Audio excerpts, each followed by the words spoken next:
Good morning.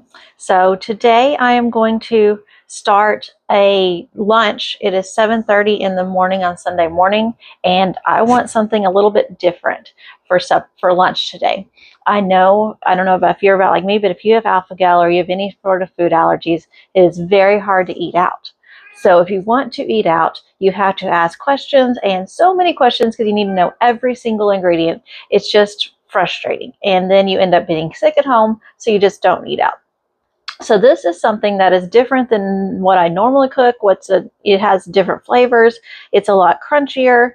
And so therefore, every once in a while you want this. It's not something I want to cook all the time, but every once in a while you just want something different. And that is what this is. So today it is a slow cooker banh mi meat, and then you put all the ingredients together. You can put it on tortillas, you can put it on rice, or you can put it on a sandwich. It is technically Vietnamese, and they usually have it as sandwiches, but sometimes I just put it in a tortilla, or to make it even healthier for you, you just eat it with rice. There are different ingredients. Technically, it's supposed to be pulled pork. Well, we can't eat pork, so I am going to use this Jennie-O turkey tenderloin.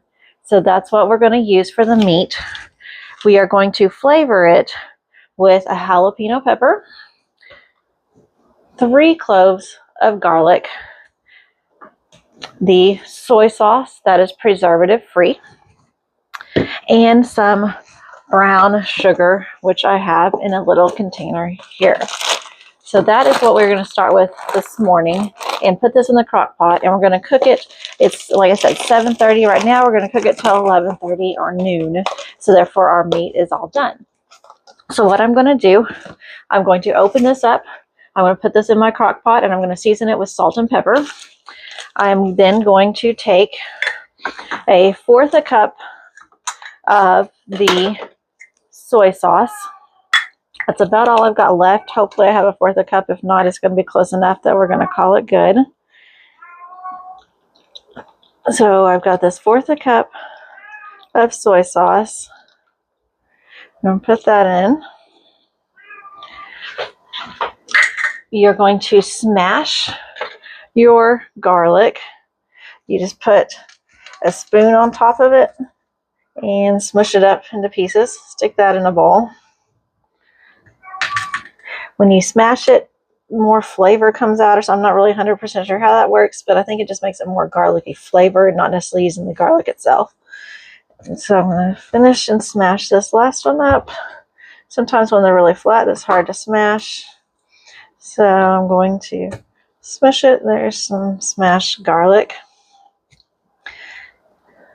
I am then going to add 1 tablespoon of brown sugar. And by the way, I get this recipe from Skinny Taste. It is in the Fast and Slow Cookbook. But again, I am changing it and not using pork tenderloin because we cannot eat pork. So I've got my brown sugar. I am not sugar reactive, so I just use CNH sugar. If you are, do something different. There's my tablespoon of brown sugar. And then I'm going to slice up a jalapeno pepper. I'm going to take the seeds out from the inside so it's not quite as hot because I am not a spicy person. I will put that in here, stir it all up, pour it all over my turkey tenderloin, turn my crock pot to high because I'm just cooking it for the 4 hours. It doesn't take quite as long as pork does on turkey. And then I'm going to pour this mixture over it and let it cook. And then I'll be back and tell you what we do for the other ingredients to make it all a complete, tasty little treat. Thanks. See you in a second. Okay, so here is my crock pot. Here's my turkey tenderloin. I took it out of the package. I rinsed it in the sink just because there is a lot of juice and I didn't want it to be kind of yucky. Make sure you clean your sink really good after you do that though. Now I have my juice.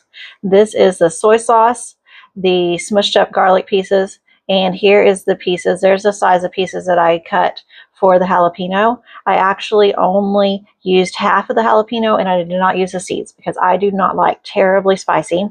I am not real good with salt because I have cooked on my own for so long. I don't use that much salt, so the soy sauce ends up being pretty salty. So I ended up adding an extra tablespoon of brown sugar. So there's actually 2 tablespoons of brown sugar in here to counteract the salt flavor.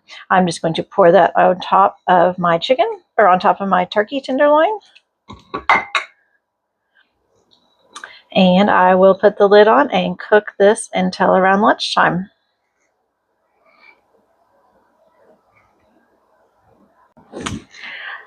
Hello. Okay, so my my turkey tenderloin is cooking for the meat, and now we are going to make some of the toppings. This is the one you actually have to make. The rest of the stuff you slice up. So we are going to have shredded carrots and a couple of radishes. What you need to do is just take 2 radishes, wash them up, and then you need to slice them into solid slices. I've got my little mandolin here that I sliced them long ways, and then now, like this one, it's sliced into slices. I'm going to make it into like matchsticks to match my carrots. Once you get that done, I am going to then make the sauce, or we're going to like make pickled carrots basically and radishes. So you do 6 tablespoons of white vinegar,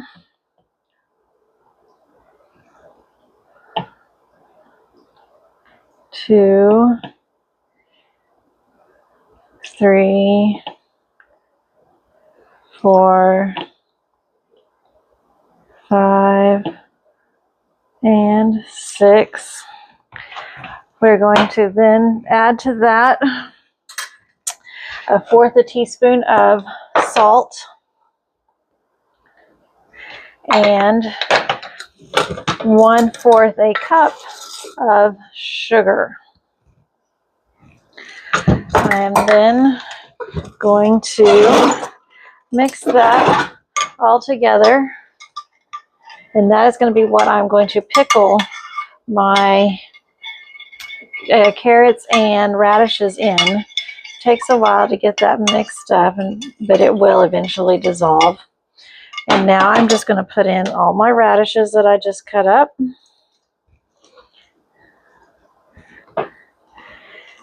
And I'm going to put in about a cup of the carrots.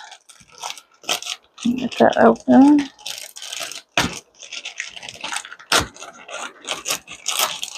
So I'm not really going to measure a cup. We're just going to put a whole handful in there and call it good. So now that I've got my mixture, I'm going to just stir that up, put a lid on it, put it in the refrigerator, and shake it up every once in a while. In about 30 minutes, it will be done. I actually have started this early because I don't want to do it right before we eat. And the earlier the better, because then it makes it taste good and you can still eat it for leftovers later.